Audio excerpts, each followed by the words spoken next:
I want to talk about like gun control. Gun control. Yeah. Sure. Okay.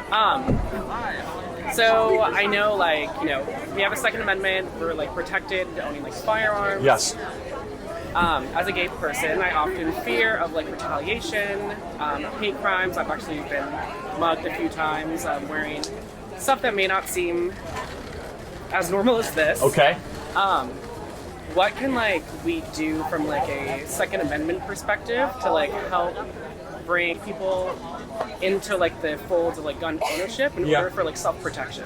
Yeah, I think that's a thoughtful question. I mean, look, I think, if you've been mugged and everything, like, I'm sorry that happened to you. The gun's the great equalizer, right? Yeah. And so I think that people like you need to speak up and be like, look, if you think you're going to be terrorized or you're going to be hunted, like, a gun is a moral right to be able to defend yourself and your liberty, right? And your family or your people you love.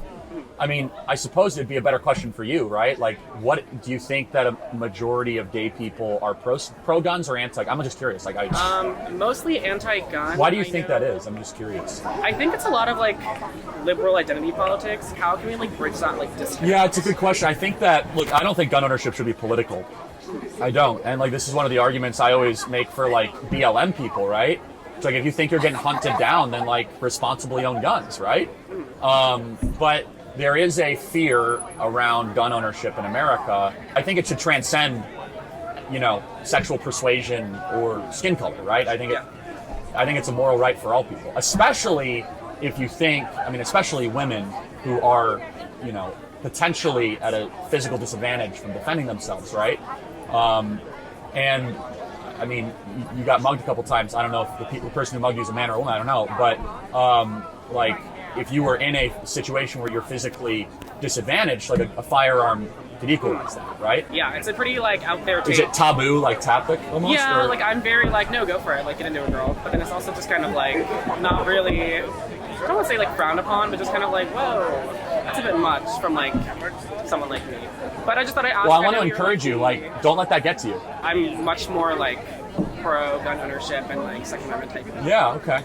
And that's because of necessity, like basically what happened to you, or just... Yeah, but also just more of like community defense, I would say. Sure. I don't think people should be like shooting each other on the streets or like dueling. Obviously. I don't support that, obviously. I know, right, yeah. But like, it's definitely something that I think that like a lot more like LGBT people should really take into account, just to protect ourselves and like you said, people. Yeah, look, I totally agree. Like, if you believe you're being targeted or you're in a marginalized position, like, that's what the Second Amendment is partially there for, right? One of the reasons. So. Yeah, I just wanted to ask you because you're like a very big like political person. So yeah, I would just kind of take it from a moral argument too, right? Which is like, if you believe, like, who are you going to trust to defend yourself? That's what I would take, right? So it's like, do you trust the police, which obviously is not a big thing around here, right? Yeah.